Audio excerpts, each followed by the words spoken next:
Colon లో వచ్చేటువంటి ఈ క్యాన్సర్ ఏదైతే ఉంటుందో సో అది ఎన్ని రకాలుగా డివైడ్ చేసి ఉంటుంది, ఎలా ట్రీట్ చేస్తారు దాన్ని? అంటే కోలాన్ క్యాన్సర్ అనేది right side colon cancers, left side colon cancers అంటాం. వీటి రెండు ప్రెజెంటేషన్ అనేది చాలా డిఫరెంట్ గా ఉంటుంది. రైట్ సైడ్ కోలాన్ క్యాన్సర్ ఏంటంటే అది స్లోగా క్రానిక్ గా బ్లీడ్ అవుతూ ఉంటుంది, అది మనకు తెలియదు. సో దానివల్ల ఏంటంటే పేషెంట్ బ్లడ్ లాస్ అయిపోయి అనే హీమోగ్లోబిన్ వెరీ లో అంటే చాలా తక్కువ అయిపోయి కళ్ళు తిరిగి పడిపోవడం, ఇది వాళ్ళలో ఉన్న మోస్ట్ ప్రెజెంటేషన్, కామన్ ప్రెజెంటేషన్. అప్పుడు ఈయన హీమోగ్లోబిన్ ఎందుకు తగ్గింది అనే వర్కప్ లో మేము కొలనోస్కోపీ చేస్తే రైట్ సైడ్ కోలాన్ క్యాన్సర్స్ బయటపడతాయి. అదే left side colon cancers presentation different గా ఉంటుంది. ఎందుకనంటే లెఫ్ట్ సైడ్ కోలాన్ అనేది కొంచెం చిన్నగా ఉంటుంది కాబట్టి అందులో లోపల గడ్డ పెరిగినప్పుడు పేషెంట్ అబ్స్ట్రక్షన్ అంటాం, ఇంటెస్టైనల్ అబ్స్ట్రక్షన్ అంటే పేగులు అడ్డుపడ్డాయి అని అంటాం.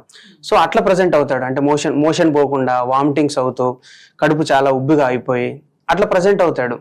సో కాబట్టి ఏంటంటే లెఫ్ట్ సైడ్ కోలాన్ క్యాన్సర్ కొంచెం ఎర్లీగా ప్రజెంట్ అవుతుంది. సో ఇందులో కూడా ఏజ్ గ్రూప్స్ ఏమైనా ఉంటాయి సార్? వాళ్ళన్న ఏజ్ గ్రూప్ నుంచి ఇలా కోలాన్ క్యాన్సర్ రావడానికి ఛాన్సెస్ ఎక్కువగా ఉంటాయి, అట్లా ఏం చెప్పొచ్చా? కోలాన్ క్యాన్సర్స్ అనేవి 45 ఏజ్ తర్వాత నార్మల్ గా మోస్ట్ కామన్ గా చూస్తాం. కానీ ఇప్పుడు చూస్తున్న ట్రెండ్ 40 to 50 మధ్యలో హైయెస్ట్ ఉంది, ఈవెన్ ఫారెన్ లో కానీ ఇండియాలో కానీ. సో ఈ with in the age group అంటే రిలేటివ్ గా ఒకప్పుడు వచ్చిన కోలాన్ క్యాన్సర్స్ కన్నా ఇప్పుడు యంగ్స్టర్స్ లో వస్తున్నాయి కోలోరెక్టల్ క్యాన్సర్స్. అంటే దీని అంతటికి మేజర్ రీజన్ మన డైట్. ఎగ్జాక్ట్లీ. సో అంటే మనం మెయింటైన్ చేస్తున్న ఫుడ్ హ్యాబిట్స్ కానీ, అండ్ కోలోరెక్టల్ క్యాన్సర్ అనేది red meat most common, one of the main common for colon cancers.